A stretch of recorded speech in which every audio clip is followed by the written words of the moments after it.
right, I think we can get started today. So hello, everyone. Thanks for joining us again. Hopefully it's sunny here. Hopefully it's sunny where you are as well. Welcome to today's discovery session. So I'm Natalie Irwin. As most of you know, I'm Director of Stakeholder Engagement here at Efficiency Canada. Before we get started, I'll quickly go over our webinar format. Our guest speaker, Mary, who's joining us today from Vermont, will present for approximately 20 minutes before we open the floor to questions and general community discussion for approximately 20 minutes too.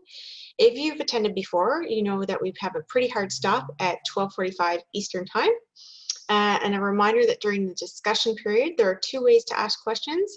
The first is to raise your hand and I will unmute you so that you can talk. And the second is to type your question in the Q&A box at the bottom of the Zoom screen and I will ask your question for you. The only rule is the same rule that we have for all of our presenters, and that is no sales pitches, please. So let's get started. It is my pleasure to introduce you Mary Sprayregen, Director of Regulatory Affairs and Market Development for Oracle's Opower Solutions. She will shine a light on how energy efficiency can alleviate the financial stressors of the current pandemic and how utility outreach can bring relief to their economy vulnerable customers. Mary will discuss data analytics to help customers save money and create a pipeline of shovel-ready, or as we learned on last week's call, shovel-worthy projects to help contractors prepare for the moment work resumes. Welcome and thanks for joining us, Mary. Thanks for having me. It's great to be here in this virtual world. I warned Natalie that there may be some background noise in my household. This is nap time situation, so things get a little wild. It's good to be here. As I think Natalie mentioned, while I am not in Canada physically, I am very close. I live in northern Vermont and work remotely, and am looking forward to the time when I can resume going back and forth to Canada. Let me share my screen. So for those of you who aren't familiar with us, Opower is part of Oracle, the broader software company. And Opower is an energy efficiency provider, and we use software, advanced analytics, and behavior science to help people manage their energy use.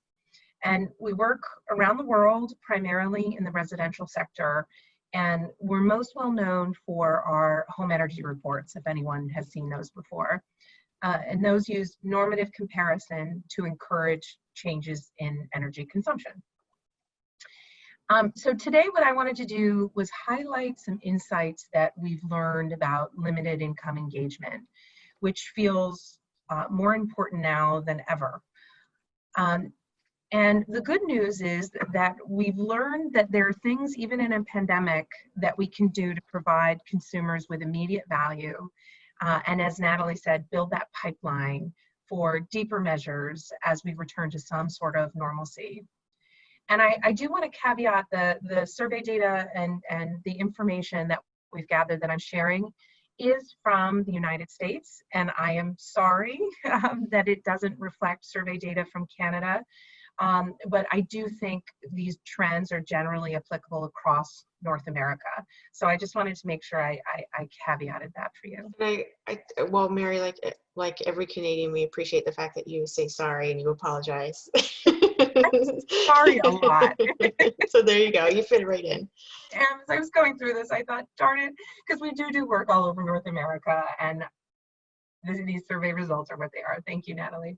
Oh, I have to show that one. Okay, and let me just move that. These Zoom things are fun. So I'm sharing this again. This is US-based data, but as a reminder, why I'm focusing on limited income is, I think everyone can use help managing their energy use, but unfortunately, this group of limited income households is a growing group these days. And depending on the scale you use, in the US, almost half of the population, or 40 to 50 million Americans, could be considered low income. There are lots of different ways to slice the data, and one thing I'm going to talk about is different ways we've decided to look at this. Not only is a high percentage of the population low income, but it's a huge group of individuals and households that are disproportionately affected by energy costs. A lot of people may be familiar with the term energy burden. That's something I'm going to dig into a little bit here and take it one step further. To put some framework, if you're not familiar with energy burden, I'll use a recent survey. So in this year, Oak Ridge Lab did a study of non-low income consumers versus, say, a market rate consumer. Excuse me, non-low income and low income.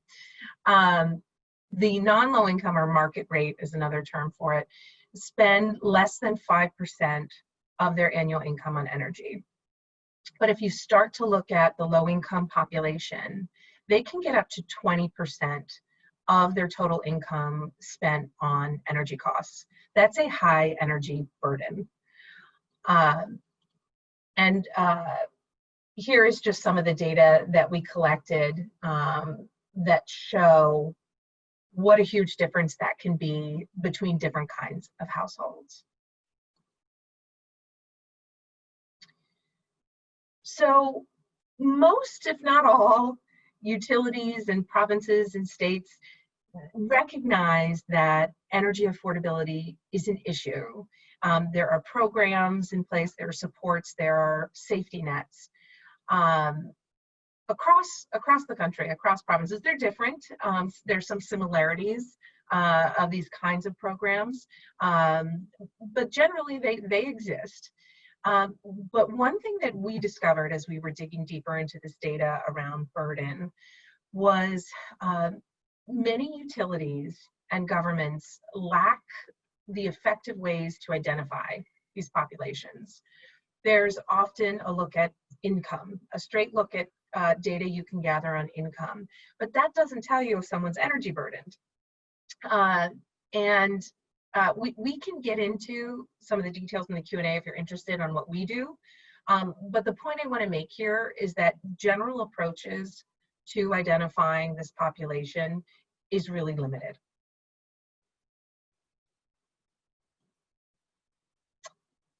So what I want to do is just show you a visual of what we discovered in terms of data out there, of what we're seeing, the scale of how limited the data we use today and how it's falling short. So I love, we've got all these, there we go, movements. Okay, so this gives you a sense of, if you add the different layers of data availability, which exists, it's a matter of combining them all and looking at it differently. When in terms of, you can also look at ability to pay. So ability to pay, for example, would take into consideration things like area household costs. So if you're in a metropolitan city, your household costs are likely to be higher than someone living in a rural area. And that impacts your ability to pay and your energy burden. So again, if people want to get into the data and how we do it, we can take a look at that in the Q&A, where I can follow up with anyone. But our goal is essentially to see how can utilities capture more of this population so we can get more resources to this population. So what I wanted to do from here is just give you an idea of some of the things that we've done, examples of ways to engage once you've identified the population, that value can still be realized even at a time like today. So here's one example. Once you've got a target population, there's a lot you can do, especially in the virtual world, while you know, there isn't a ton of in-home on-site work happening. So this is something that we do specifically. I mentioned our home energy report before. Messaging like this, communications, and a lot of different companies and utilities do communications like these. You can target specifically once you know and have an idea if someone is energy burdened or in this more difficult population for ability to pay. You can send them really targeted messaging that shows them what programs are available, what things can you do to control your energy use that are low or no costs. You know, how can you apply for certain programs for support? And of course, it's quite important to do these kinds of things in multiple languages across populations. This just gives you an image of what we do. Again, I know no commercials. I just wanted you to get to see what kind of messaging we use.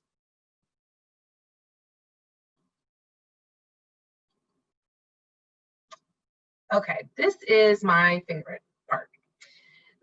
And many of you who've worked in the space may be familiar with this. There's no inherent difference between a low income and a non-low income household's ability to save energy. There's nothing inherently different about these households.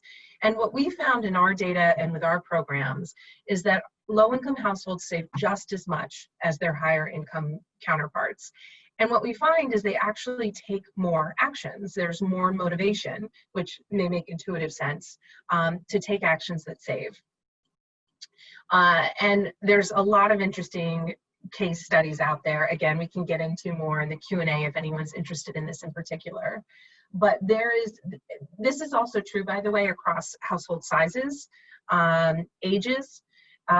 The only factor that we have found that limits or boosts a household's ability to save is if they're high or low energy users. So for example, if you're a house that is already an incredibly low energy user, it's really hard to squeeze out more savings from that. That's really the only factor that is implicating who can benefit from energy efficiency. I wanted to give you another example. This is something that we've seen a massive increase in. Again, this is a tool that a lot of utilities use. Here's just an image of how we do it. But these are high bill alerts. So especially now, we actually, in the last 2 months, our clients saw a 400% increase in the automatic release of these high bill alerts because of stay-at-home orders. And so, unfortunately, what happens if consumers are not alerted by the time a bill cycle comes around, it's too late to do anything, to change your behavior, to modify the outcome. So this is another great way to work with this population once identified to help them say, let's change course. Let's try to help you prevent what could be bill shock. Again, just images so you can see the kinds of things that someone could benefit from without spending any money. And this is the final slide I want to share. And this is about the pipeline that I mentioned at the beginning, and Natalie's talked about, and a lot of people are thinking about, is how do we keep building that demand for when we can do more.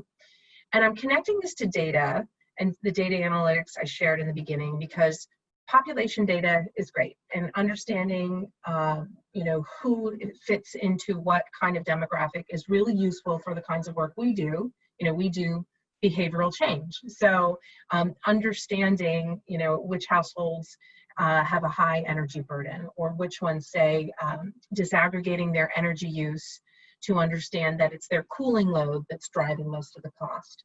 Those kinds of information, that kind of information to have, is really great for behavioral insights to encourage changes in everyday energy use. Great, that's what we do, our bread and butter.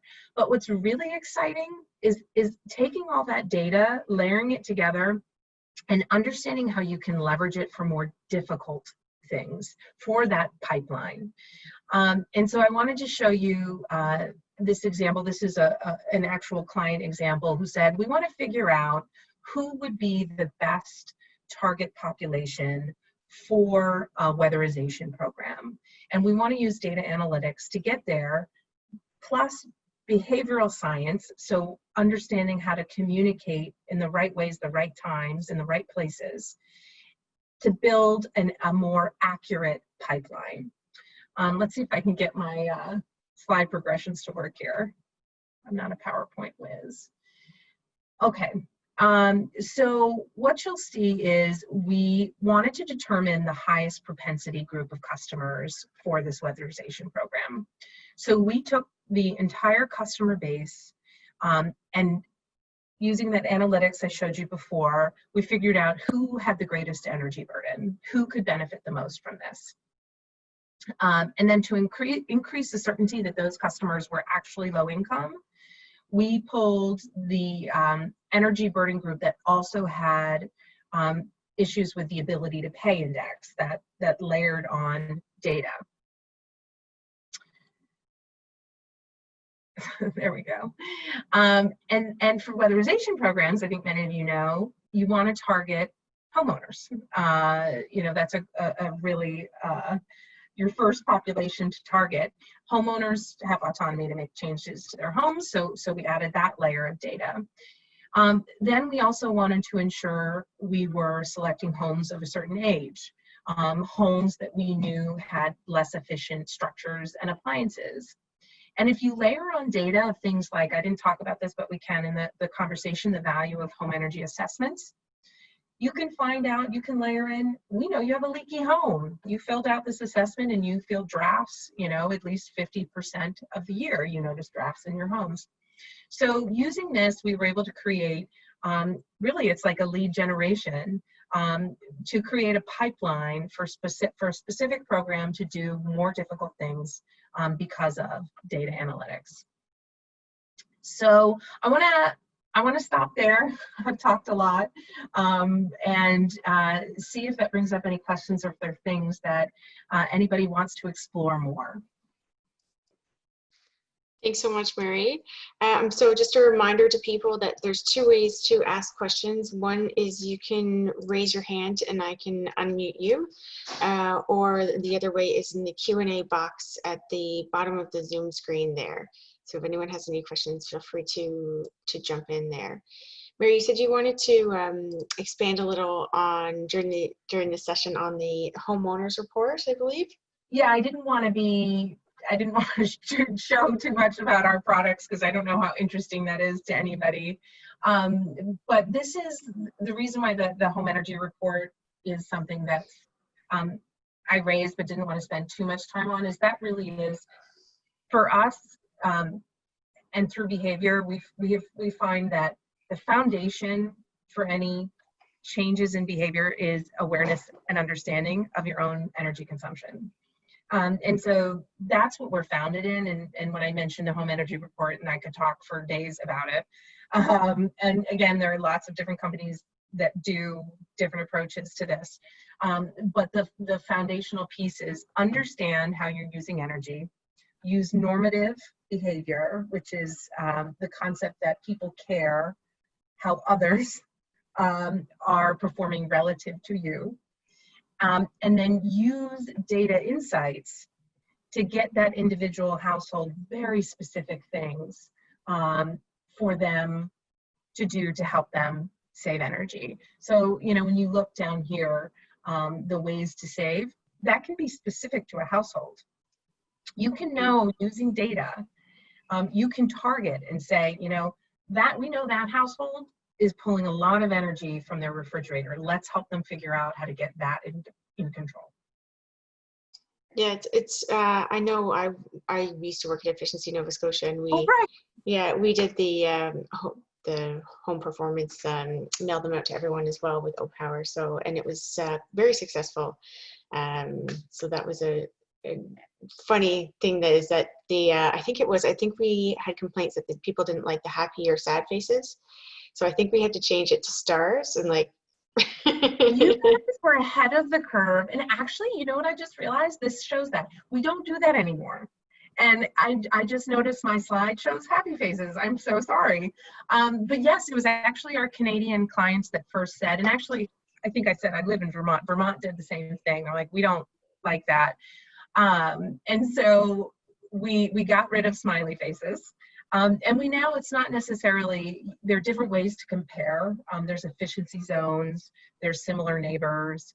And actually, an interesting tidbit is when COVID first started taking off, we had some clients say, we redid everything for our clients. I mean, this was not, you weren't going to receive a home energy report saying you're doing really bad, or give you information that would counter any health guidance, for example. And so for a lot of clients, we turned off that normative comparison. So we took a step back and said, let's not use that right now, because people don't want to feel good or bad about their energy use today. And what that did is it gave us some interesting data. We always knew that it drove savings. We didn't know, what would happen to savings if you took it off, and it does have an impact. And so for utilities who are really trying to hit specific targets, who turned off the normative comparison, are now like, turn it back on. Not everybody loves it, but it saves energy. Yeah, that is true. It's funny. I do have a question actually here on the report. Someone bitterly asks, are residential homeowners, they get the information from utility providers about average consumption in their neighborhoods. Does it depend on the square footage? Like, how do you compare the homes, or how do you know? I know we used to get that question a lot. Like, how do you know my home's like this other home? Yeah, I have a whole long answer about how we do the neighbor compare, and it does include things like square footage. Not all parcel data is accurate, and frankly, not all data incoming from that we ingest from a utility is accurate either. Will there be instances where it's not perfect? That does happen, but this is where things like home energy assessments, virtual online assessments are so valuable, because those can confirm data like that. We can say, based on assessment data, we see your house is about 1,500 square feet. I hope I can say that.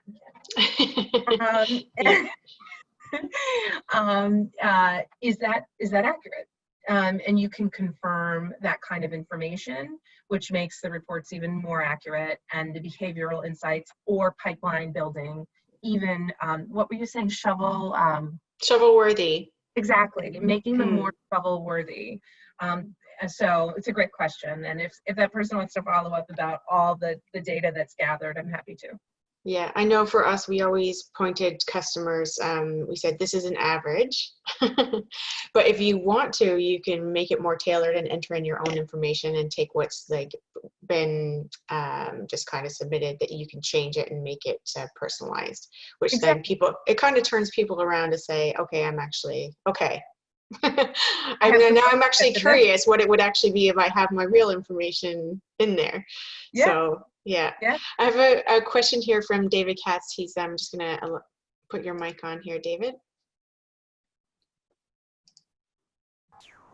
Thanks. My question goes back to, I think you covered it with the energy assessments. Do you offer the savings for the investment? I mean, the big challenge is, how much will people spend to save some of the recommendations that are not just operational? And is there weather regression for things like windows and versus lighting versus air conditioning? That's a great question. So I'll answer that a couple ways. One is, so the way I started this and the way you see this home energy report is based on behavior. So generally it's a lower free cost change, setting your refrigerator setting. Those behavior changes, will show an estimate. That behavior change will save you X dollars, over whatever time period you want to look at.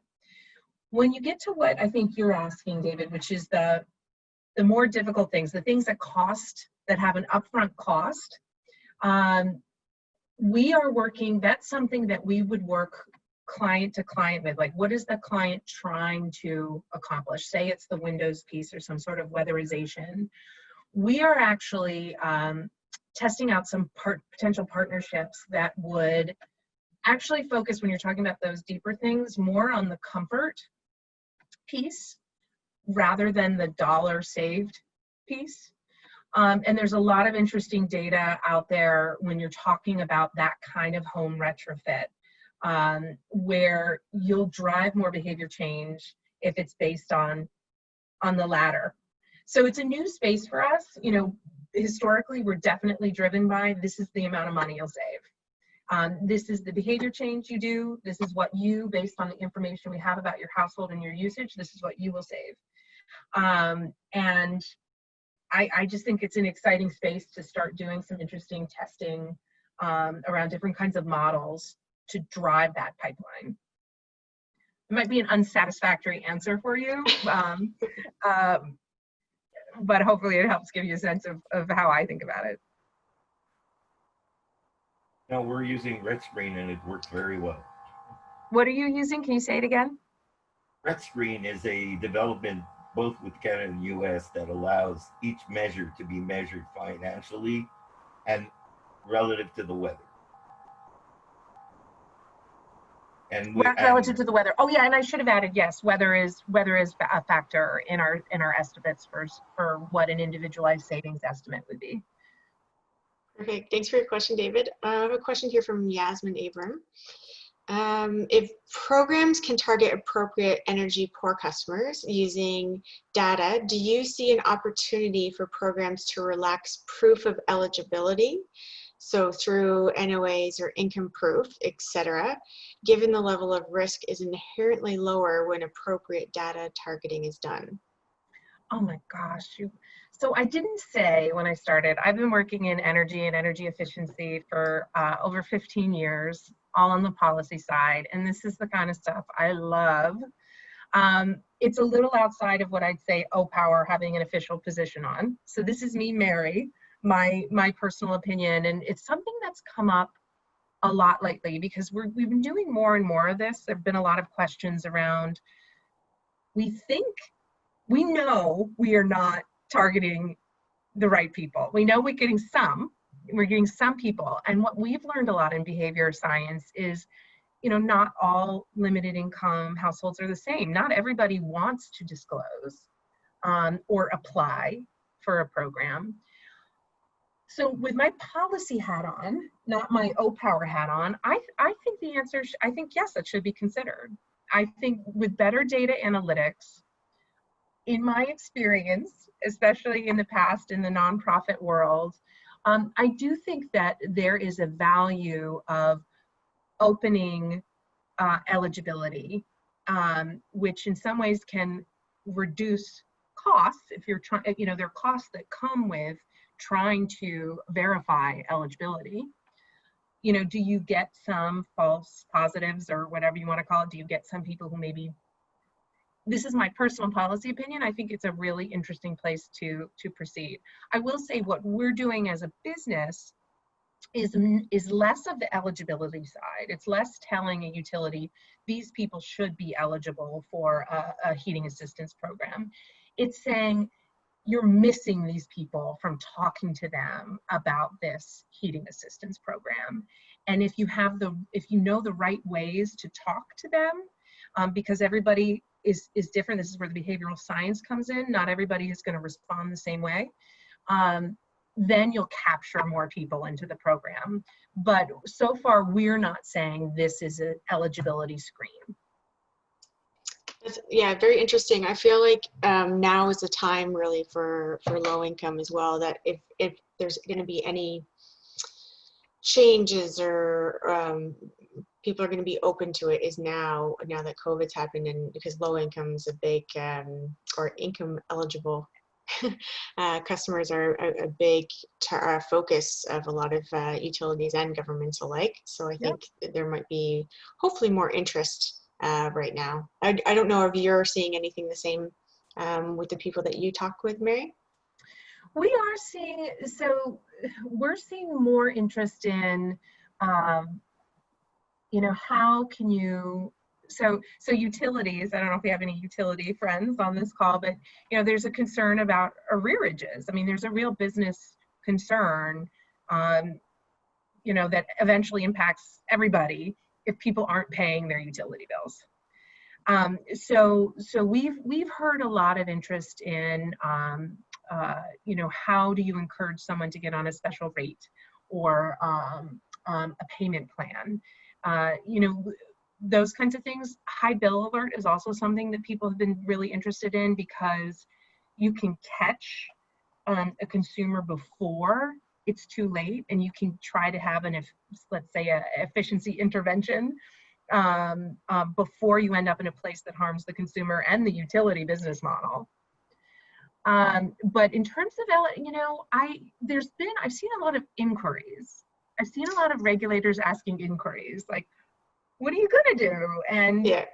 you're not turning people off now, but are you going to? And when is that going to happen? So I'd be curious if others have heard changes already, or if it's just this sort of like, we don't know. Yeah, it'd be interesting. I know Jackie just typed in and commented, so feel free to comment on other people's questions as well.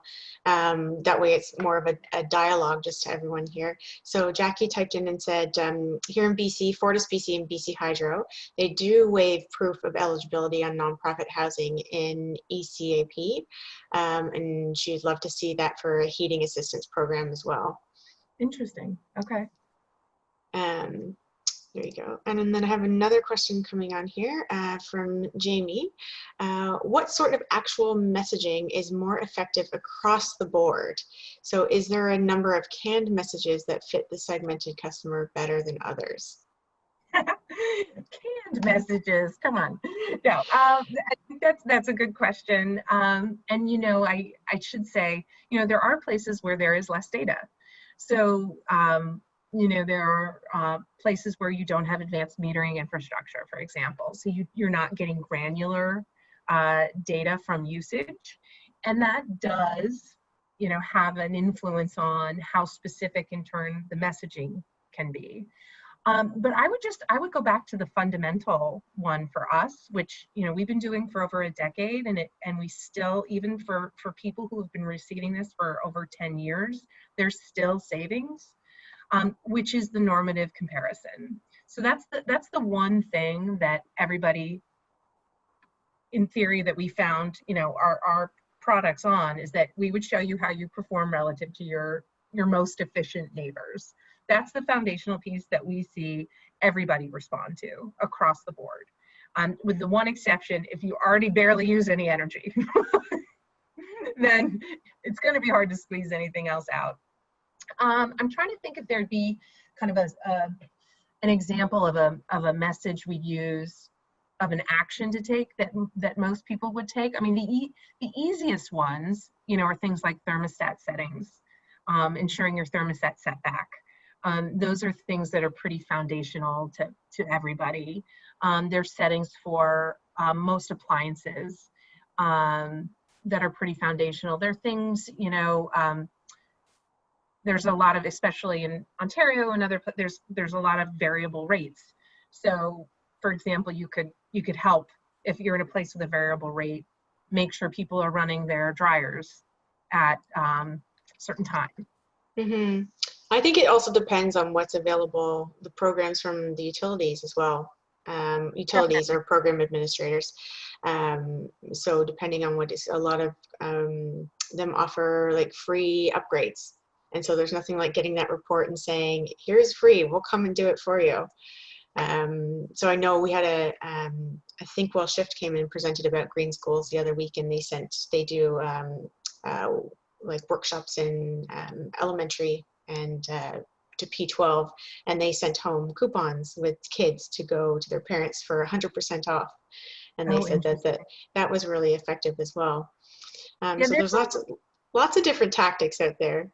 We have, we see a lot of utilities do, fill out this assessment. So you talk about gathering more data and confirm your, individualized things about your home, and we'll send you a free kit. We'll send you LEDs or a power strip. So yeah, free is always good. Yeah, definitely. We have another question here. I think we answered Marta. I think we just answered Marta's question. So, but Kathleen says, it sounds like you focus on individual homes, which is true. Do you also do more mass retrofits, so a larger number all at once? Is that something you guys do? So that's a good question. And can you still hear me? Yeah, okay. Yeah. I lost my full screen view. I focused on single family homes for the building the pipeline piece, because that's where that's the easiest sector to affect change, and we focus on residential. But one thing I didn't mention and is really important on the behavioral side is in the multifamily or rental market. It is hard to build a pipeline and to do deep structural changes because of split incentives. And if you're all in efficiency, you know what I'm talking about. That's like a fundamental challenge in energy efficiency, because who's getting the incentive and reaping the benefit of the savings is not the same as who owns or is purchasing, the upgrade. So this is where behavioral efficiency does have a strong advantage, because we do a ton with rentals and multifamily buildings, because we can help a consumer figure out what they can do with their own behavior to save money. So it's not the same.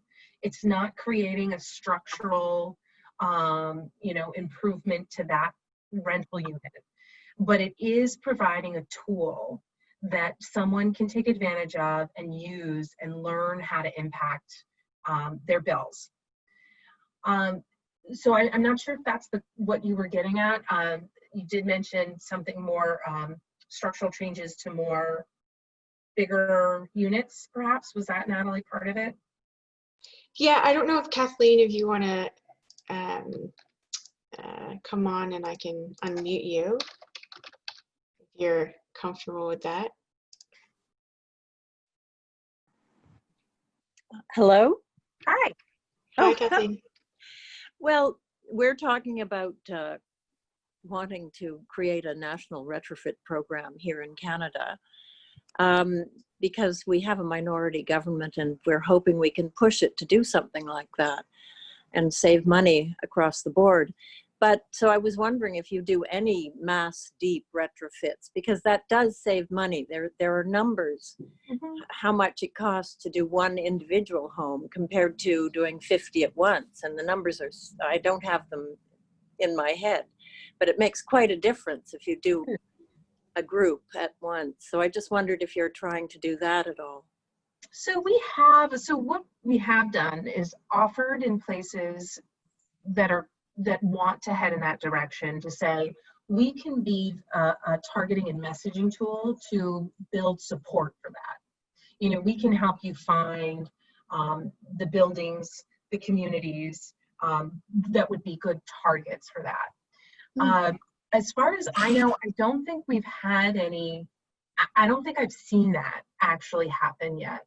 I do know that I do a lot of work in New York, and New York is trying to do something like that.